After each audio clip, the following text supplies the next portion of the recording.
Bon, nous allons d'abord commencer par un extrait, par une petite vidéo, et on vous dira la suite après.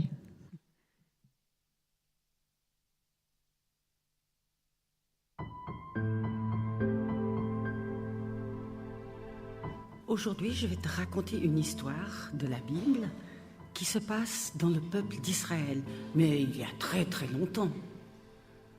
Pourquoi est-ce que Dieu avait choisi Israël? Parce qu'il était le plus grand? Parce qu'il était le plus fort? Le plus courageux? Mais non, pas du tout. Il l'avait choisi pour que le peuple d'Israël raconte à tous les peuples des alentours qu'il était un grand Dieu, qu'il était le seul, qu'il était l'unique, qu'il n'y en avait pas d'autre. Mais le peuple d'Israël s'est trompé. À la place de parler aux autres du vrai Dieu, eh bien, il a pris ses dieux à eux. Astarté, Baal, il a construit des statues, des poteaux sacrés, et puis il s'est mis à genoux devant pour les adorer, pour leur demander la pluie, des bonnes récoltes. Il s'est complètement trompé. Alors on a l'impression que Dieu les a oubliés. Et ce qui s'est passé, c'est que les peuples voisins ont commencé à attaquer le peuple d'Israël.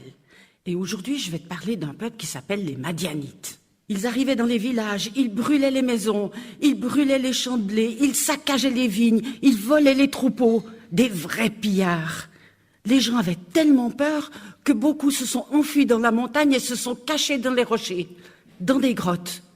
Et ils disaient « Mais il est où Dieu? Il nous a abandonnés !» Dans un de ces villages, il y avait un jeune homme qui s'appelait Gédéon. Et Gédéon avait peur. Il était en train de battre du blé, c'est-à-dire de séparer les graines de la paille, mais dans le pressoir. Le pressoir, c'est normalement là où on presse le raisin pour pouvoir faire du jus. Eh ben lui, il avait peur, il était caché là et il battait son blé. Quand tout à coup, qui est-ce qui est assis sous un arbre là-bas? Alors moi, je vous le dis, c'est un ange. Mais Gédéon ne le savait pas. Et l'ange se lève et vient vers lui et lui dit « Salut, vaillant guerrier !»« Moi, vaillant guerrier? Mais il est où notre Dieu qui nous protégeait? Il n'est pas là. » L'ange ne répond pas. « Salut, vaillant guerrier, sais-tu que c'est toi qui vas délivrer Israël des pillards, des Madianites qui vous effraient? »« Moi, Gédéon, mais je suis le plus jeune dans ma famille. Ma famille, c'est une petite famille de rien du tout, dans un petit village de rien du tout. Comment veux-tu que je délivre Israël? C'est pas possible. » « N'aie pas peur, dit l'ange. C'est Dieu qui t'envoie. Et il sera avec toi, et tu vas avec la force que tu as.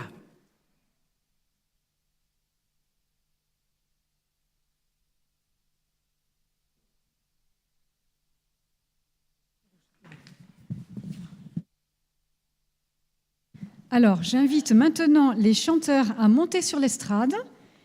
Alors, comme vous avez pu le constater, nous allons vous parler de Gédéon, mais nous ne mettrons pas en scène la fin de l'histoire, qui est déjà bien longue, et dont la fin sort du message que nous voulons vous proposer.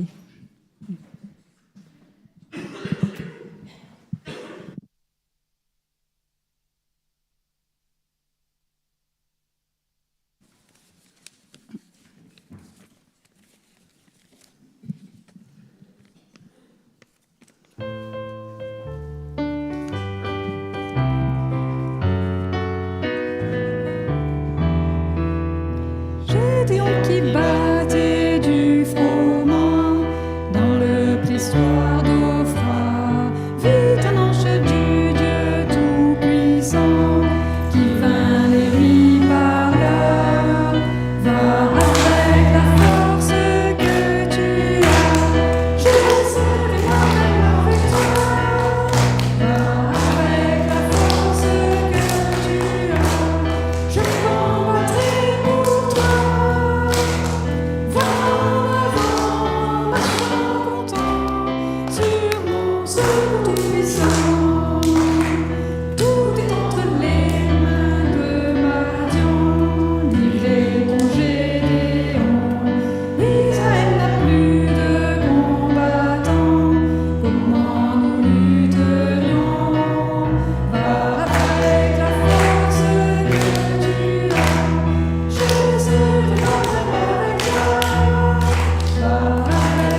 l'ange dit.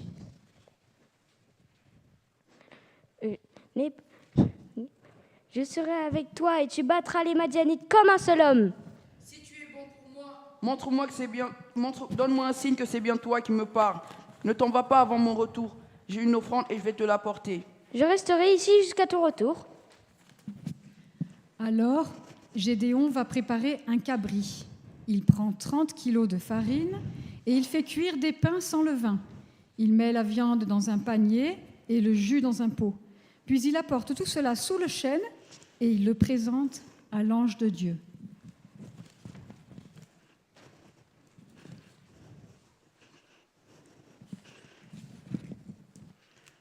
Voici mon offrande. Pose la viande et les pains sur ce rocher et verse le jus dessus. Gédéon obéit. Alors, l'ange du Seigneur touche la viande et les pains avec le bâton qu'il tient à la main.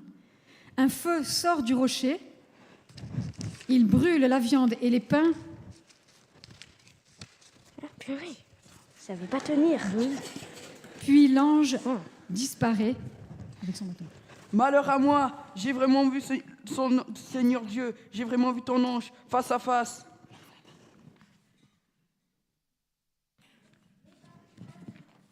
Peur, tu ne mourras pas.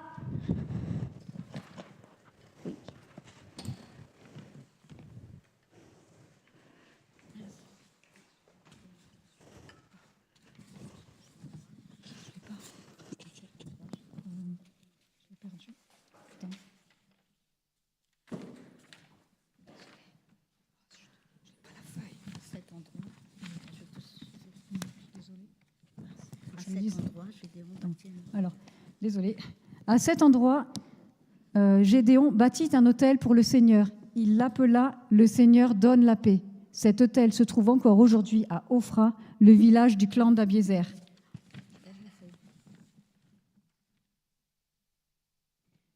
Nous allons regarder un autre extrait de la vidéo. À la fin de cet extrait, quand Gédéon dit « Nous allons battre les Madianites jusqu'à plat de couture », vous allez vous lever et vous ferez semblant d'avancer en tremblant vers la scène. Puis, quand Gédéon vous dit que ceux qui ont peur peuvent rentrer à la maison, vous faites ce qui est écrit sur le ticket qu'on vous a donné, vous savez, le petit ticket qu'on a mis sur vos chaises, et vous pourrez vous asseoir. Alors, si vous voulez, pour vous aider, j'aurai des petites affiches jaunes.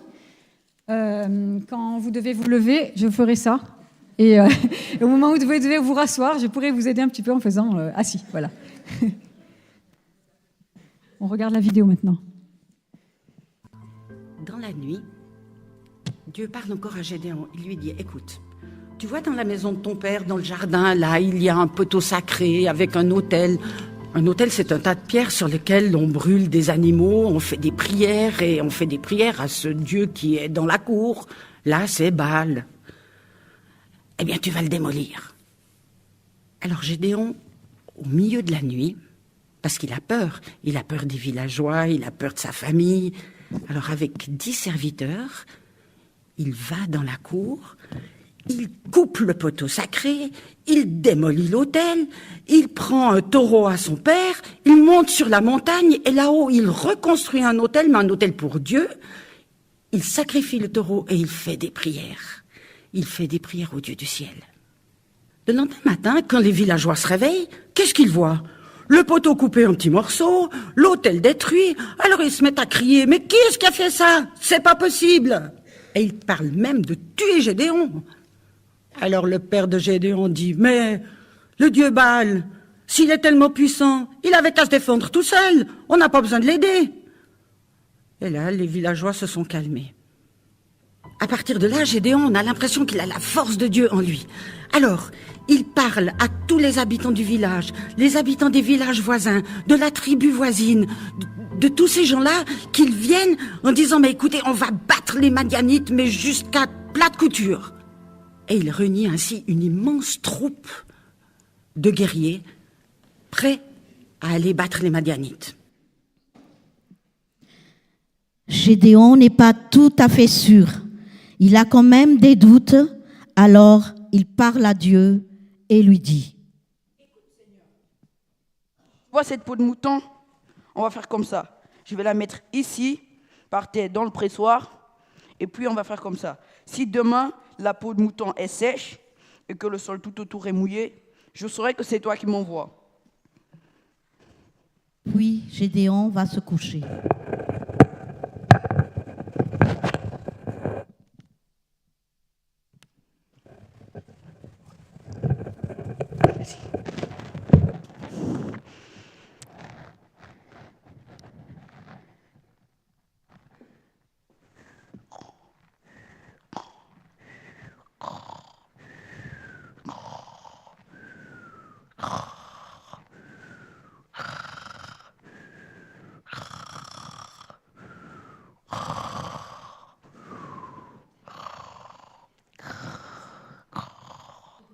Gédéon.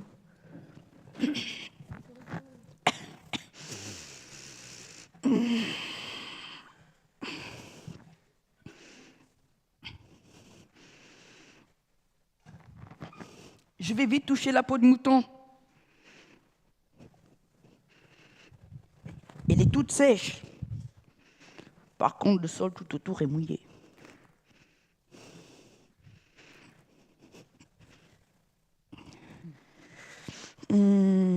Seigneur, ne te mets pas en colère contre moi, mais je crois qu'on va refaire l'expérience. Écoute, si demain la peau de mouton est mouillée et que le sol tout autour est sec, cette fois-ci, je saurai que c'est toi qui m'envoies.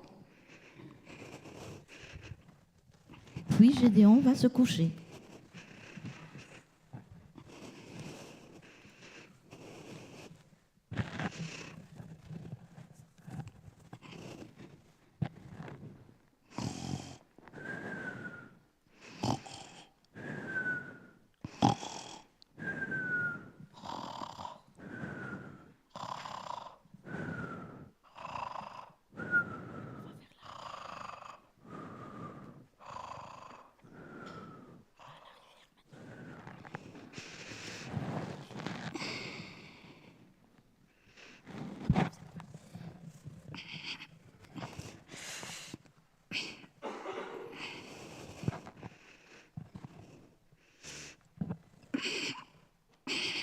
Le lendemain matin. Je vais vite toucher la peau de mouton. Le sol tout autour est sec. Par contre, la peau, elle est mouillée.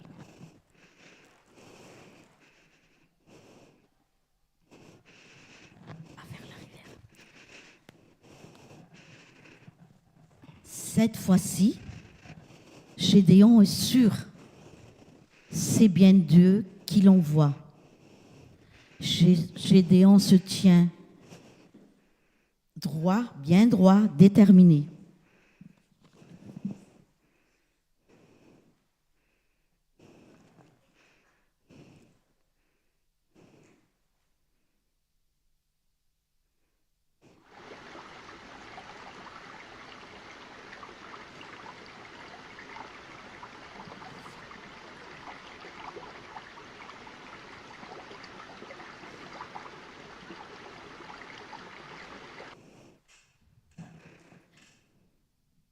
Mais il y a un monde fou. 32 000 guerriers prêts à se battre contre les Madianites. Oh, mais Dieu dit, ils sont beaucoup trop nombreux. Ils vont croire qu'ils vont gagner de leur propre force, alors que c'est avec ma force, à moi Dieu, qu'ils vont gagner. Alors, Gédéon dit à ses troupes en parlant bien fort. Ceux qui ont peur, rentrez chez vous.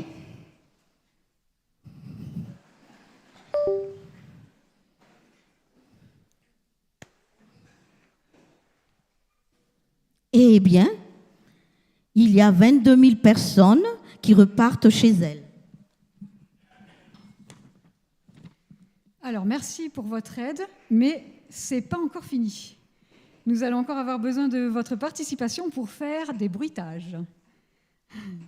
Donc, quand ce sera le moment, je vous dirai la paix ou taper des pieds, ou il y aura les pancartes pour vous aider.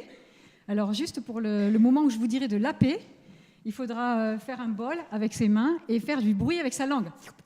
Voilà, ok? Pour soutenir les enfants qui vont, enfin les personnes qui vont laper vraiment dans la rivière. Voilà, on reprend l'histoire. 22 000 peureux sont donc repartis chez eux.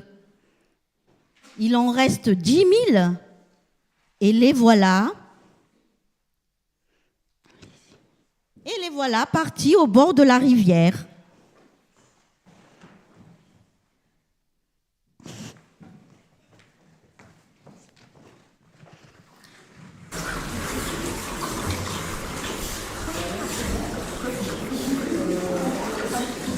Et là, Dieu dit encore à Gédéon, écoute, ici je vais faire encore un tri, car ils sont toujours trop nombreux. Alors, il y a donc ceux qui sont à genoux, il y en a ceux qui lapent. Alors, Dieu dit, je vais garder seulement ceux qui ont lapé comme des petits chiens.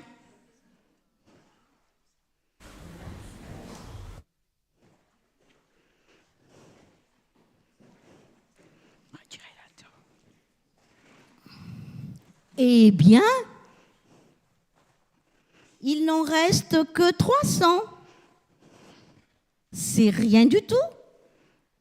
En face de l'armée des Madianites, c'est rien du tout.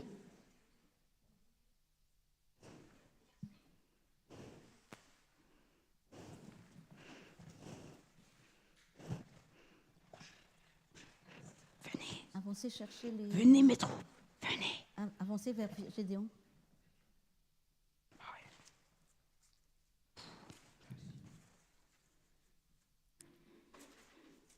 Gédéon distribue à chacun une cruche en terre, une torche allumée et une trompette.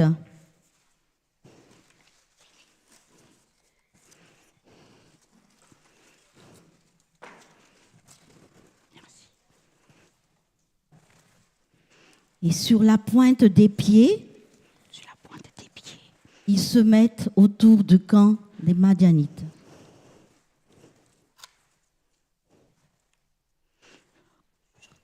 Quand je crie « on y va », vous faites comme moi. Les combattants entourent le camp en silence, puis tout à coup, Gédéon crie. On y va, à l'attaque, pour Dieu, pour Gédéon. Et on casse les cruches, et on voit les flambeaux, et tout se sonne de la trompette.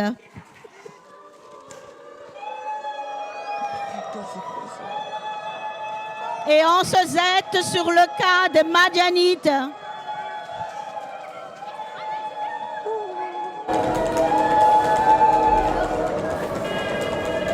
Ils sont tellement surpris qu'ils partent dans tous les sens et dans tous les coins. Ça a été une victoire extraordinaire. On a gagné, on a gagné, on a gagné. Stop! Dieu a gagné. Dieu a gagné, Dieu a gagné, Dieu a gagné, Dieu a gagné. Mais qu'est-ce que vous faites?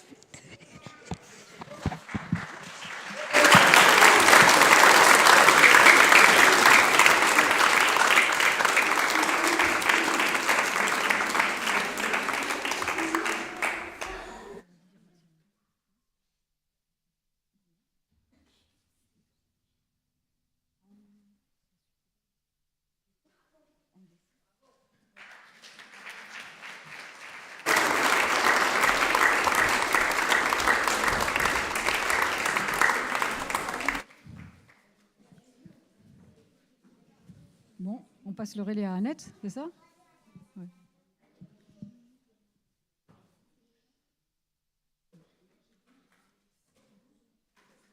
Je dis merci maintenant.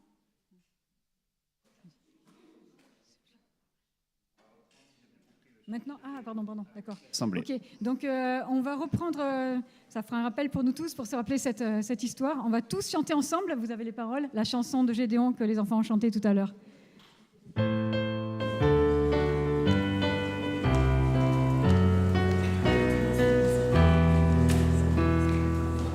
Gédéon qui battait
À partir de cet épisode de la vie de Gédéon que nous venons de raconter, nous allons souligner 2 points.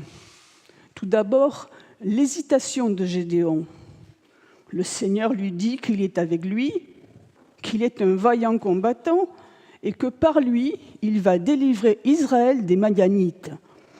Gédéon est très hésitant pour 2 raisons. D'abord, il voit combien les Madianites sont forts. Il dit que tout est entre leurs mains et cela le décourage. Gédéon donne une 2e raison d'hésitation. Mon clan est le plus faible et moi, je suis le plus jeune de ma famille. En fait, Gédéon a peur, comme la plupart d'entre vous tout à l'heure. Alors, il cherche à se rassurer, en particulier au moyen du test, de la peau de mouton.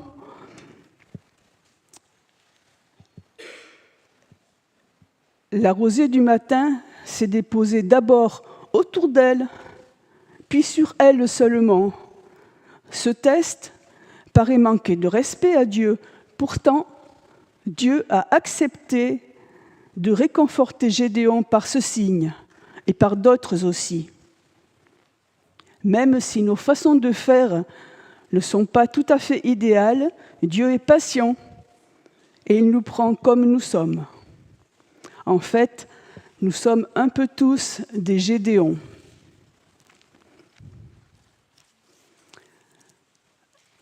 Le deuxième point que nous allons souligner est celui de la victoire.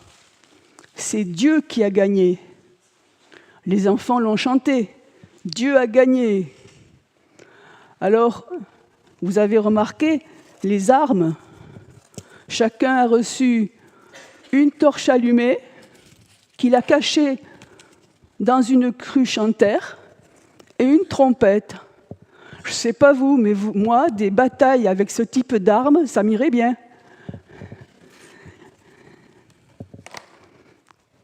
Je ne sais pas si ces objets ont un sens symbolique. J'avoue que je n'ai pas réfléchi à cette histoire-là. Je pense qu'ils veulent surtout insister sur le fait que c'est Dieu qui a donné la victoire.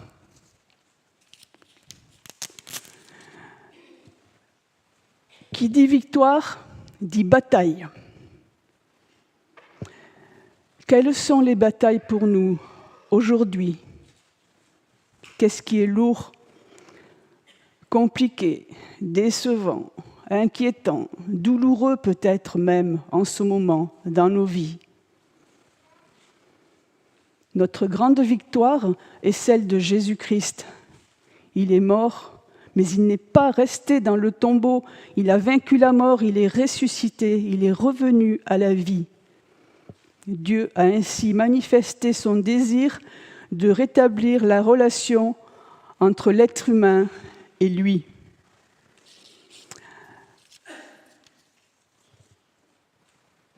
Je vais ajouter quelques mots pour vous, les enfants. J'ai un peu hésité avant de dire ça.